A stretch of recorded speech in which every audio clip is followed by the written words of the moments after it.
दैनिक आहार है वचन का प्यारा उपहार, रोज का है ये आत्मा का पोषण संसार। हर शब्द में छुपी है ईश्वर की पुकार। आओ सुनो समझो जीवन में लाओ प्यार।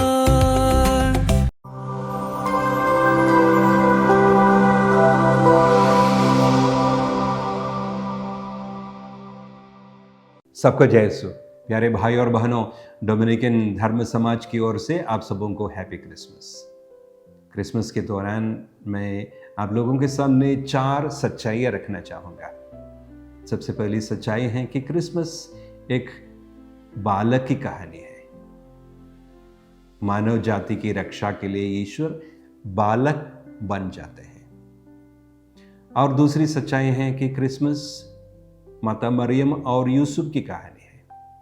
माता मरियम और यूसुफ अपने गांव नासरत से निकलकर बैतलहम आ जाते हैं। वहां बालक यीशु को जन्म देने के बाद उन्हें एक चरनी में लिटा देते हैं। और तीसरी सच्चाई क्रिसमस चरवाहे और ज्योतिषों की कहानी है। चरवाहे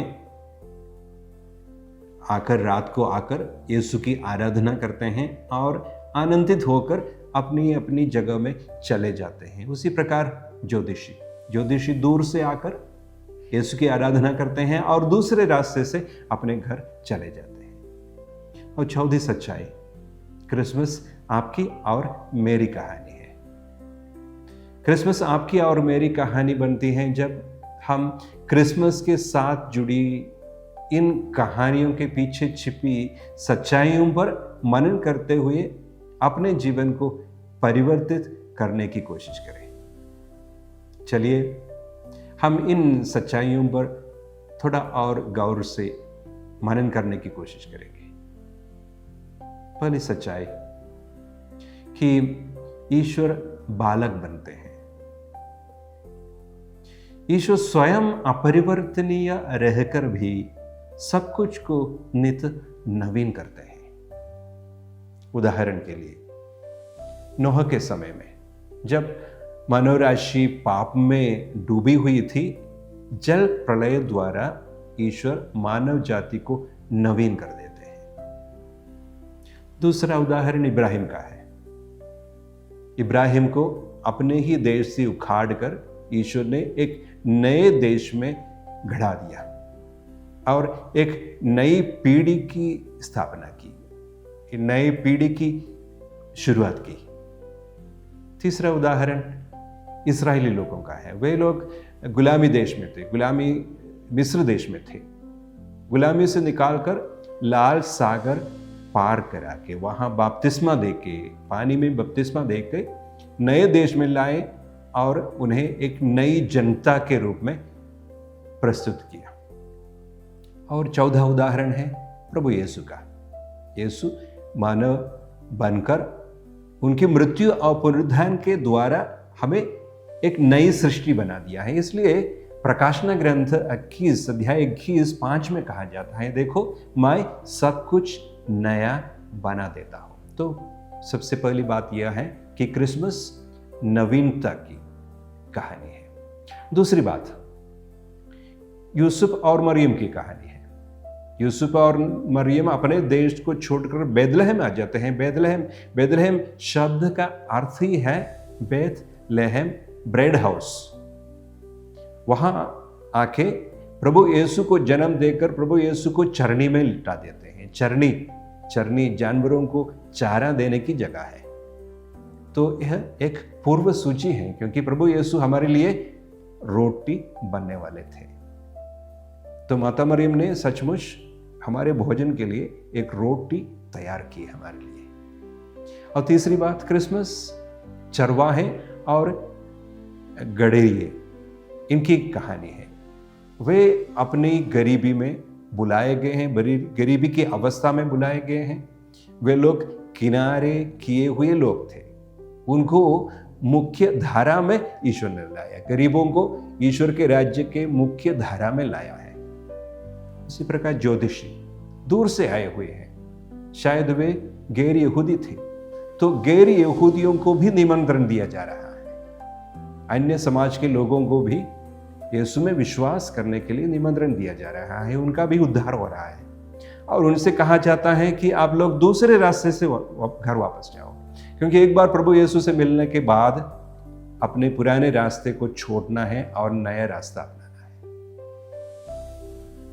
और चौथी सच्चाई कि क्रिसमस आपकी और मेरी कहानी है। जैसे मैंने कहा, जब हम इन सच्चाइयों को अपने हृदय में मनन करते हुए एक निर्णय ले, मैं अभी से प्रभु यीशु के बताए हुए मार्ग पर चलने को तैयार हूं, एक नए रूप से, नए रीति से, तब हम नई सृष्टि बन जाते हैं। हर साल क्रिसमस की रात को मेरी एक आदत है, जब भीड़ चर्च से चली गई होगी तो चरनी के सामने बैठना, गौशाला के सामने बैठना, शांति से बैठना, और वहाँ जो स्वरूप रखे हुए प्रभु यीशु के, माता मरियम के, चरवाहे के, स्वर्गदूतों के, इनकी उपस्थिति में अपने ही जीवन का जांच करना कि प्रभु किस प्रकार आपके और मेरे जीवन को नित नवीन करना चाहते हैं, उनके साथ सहयोगी होने के लिए एक तत्पर हृदय तैयार करना। इस प्रकार क्रिसमस हमारे लिए एक नया अनुभव बन जाएगा। एक छोटी सी गौशाला में प्रेम उतर आया, ईश्वर हमारे साथ इम्मानुएल कहलाया। दूर नहीं है, पास ही है, आज हमारे बीच वही है। हमारे दिलों में जन्म लो, हे शांति के राजकुमार।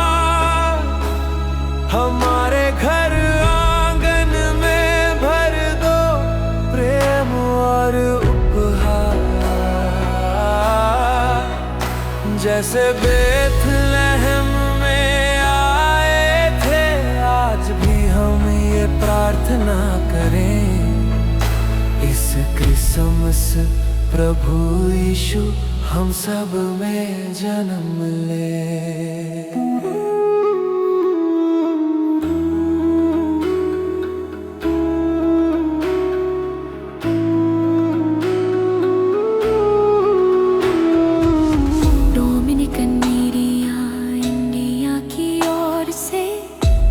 सभी को क्रिसमस की हार्दिक शुभकामनाएं। मसीही जन्म